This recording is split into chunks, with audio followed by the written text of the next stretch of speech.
Okay, to nobody's shock, Junmar Fajardo won his 5th straight MVP trophy, making him the only guy, the only living soul in the PBA with 5 MVP awards. Does that make him the PBA greatest of all time? Let's ask the young guy here. Okay. From my perception, I think it's tied between him and Patrimonio, but it's tough because they both play somewhat different positions. I know Patrimonio was 6'5", 6'4.5", around there, power forward, while Junmar is more of a just strictly stays in the post. But I mean, yeah, championships don't lie as well. And I'm sure he's gonna get a lot more MVPs as well. So right now, yeah, I might have Junmar, but it's tough because you gotta incorporate time as well. Time was different back in the day. They had different shoes. The game was played differently. The calls were called differently, especially in the Philippines. So it's tough to compare. That's a really smart answer. That's a really smart answer. Like you're establishing that eras are different. Yeah. Playing styles are different. Yeah. The way defense was played was very, very different. So like for you, Jason, it's not as simple as people counting MVPs or counting championships or looking at numbers. Yeah, exactly. Yeah, it goes really far. I think even shoes. Jordan was rocking the Jordan 1s back in the day. I tried wearing Jordan 1s. It was tough. Like I'm slow as I am right now. So imagine if I'm wearing some Jordan 1s. Yep. But, like technology plays a role definitely. in how the game is played. That's a very interesting and very intelligent answer. For you, Matthew, Junmar being a 5-time MVP, does that automatically make him the GOAT?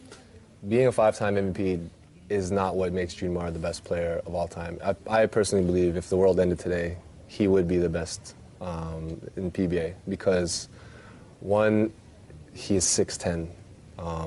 I don't think anyone would be able to guard him, even with the physicality back then. You know, I have a different vantage point because I've been teammates with him and I've seen him on an international level and I've played against him, you know, in the PBA as well. So, and I know him on a personal level too. And but like what Jason said, you know, eras are different. You know, it's more than just on-court stuff. You know, there's off-court stuff that also makes you the greatest. Like, you know, Jaworski, people say that he's probably the consensus favorite if you ask anybody. And it wasn't because of the stats and the championships. It was more the culture that he brought and how he related to the fans. And I feel like that also has a lot to do with who you consider the GOAT. But when it comes down to numbers and trophies, it's very hard to say no to Junmar. And he's, you know, only 29 years old. He still has a good, you know, 8 to 10 years left in this league. So how many more championships and MVPs is he gonna, you know, is he gonna receive? So we're already calling him and considering him the GOAT, and he's only halfway done in his PBA career. So you have to take that into consideration as well. When you're saying he's halfway done, are we looking at Junmar possibly winning, what, 7, 8, 9? Very likely. 10 MVP? Look, even when Junmar will age, it's not like he's gonna get smaller. I mean, and Junmar is a smart guy. He's going to adjust and evolve. People don't know how high IQ of a basketball player he really is, and how, you know, how good his touch is around the basket, and you know, stuff like that. Like there's a lot of other things other than just stats and the championships and numbers that I feel makes him, you know, the best player in the PBA. Let's make predictions here. Let's have fun here. So he has 5 now. When all is said and done, how many MVPs will Junmar have in his career? He has 5 right now? Yeah.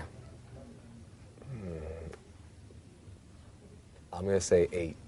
8. 8, yeah. I'm going to say 8 MVPs. How many? Wait, 5 MVPs? Yeah, 5. 3 more. Yeah. 8. I'll say he's going to get at least 3 more, at least. At least. How about for you, Jason? I think he's gonna get 9. He's going to get 9. 9.5. 9.5. Yeah. He's going to share that last award. Yeah. Be co-MVP. Right? Does that count as half, or does that count as just one whole one? We can do a half. Yeah. That's an interesting 9.5.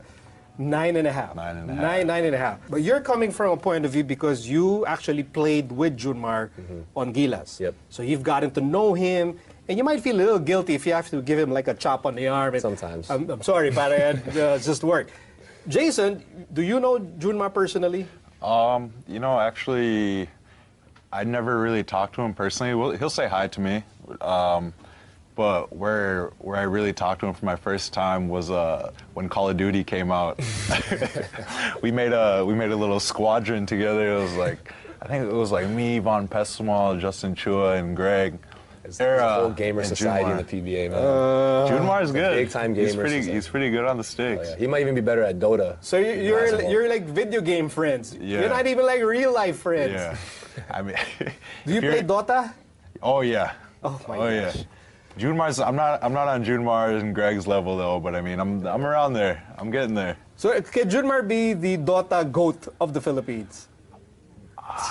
He could be, man. Him, He's Greg, that good? He's that good? I heard Ping is good as well. Yeah, I heard Ping's good. Yeah. This guy, Andreas Kahilig from Kia, he probably plays Dota way more than he does basketball. 1,000%. Okay, guys, let's bring it back. Let's bring it back to basketball.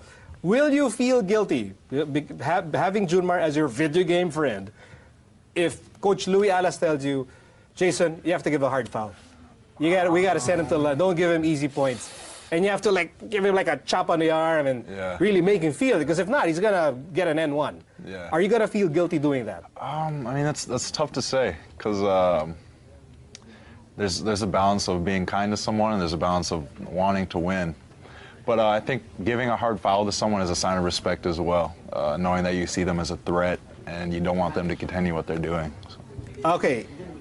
If you were to choose one guy, and you could choose yourself, it's fine. Yeah. One guy who will dethrone Junmar, the first who will dethrone Junmar from that MVP throne, who's it going to be? My boy Matt. See, you guys are really close. He's really nice to you. No, are you serious?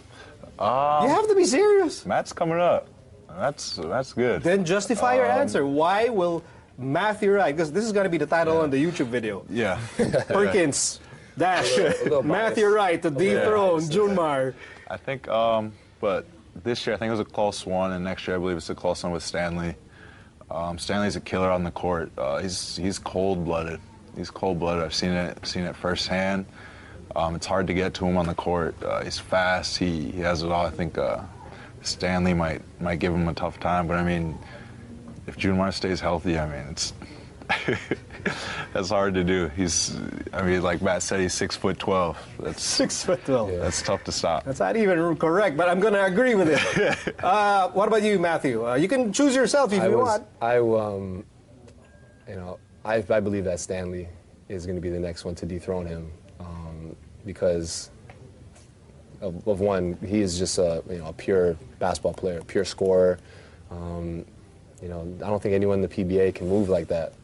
And he has the confidence to do that. The only thing is that he's just, maybe his team isn't on the same level as San Miguel, so you have to factor that into consideration as well. But in just terms of just raw skill and talent and eye test, Stanley he's amazing. He's an amazing basketball player, and he would be playing basketball outside of the PBA if he weren't Filipino. He would still be playing pro somewhere in Europe.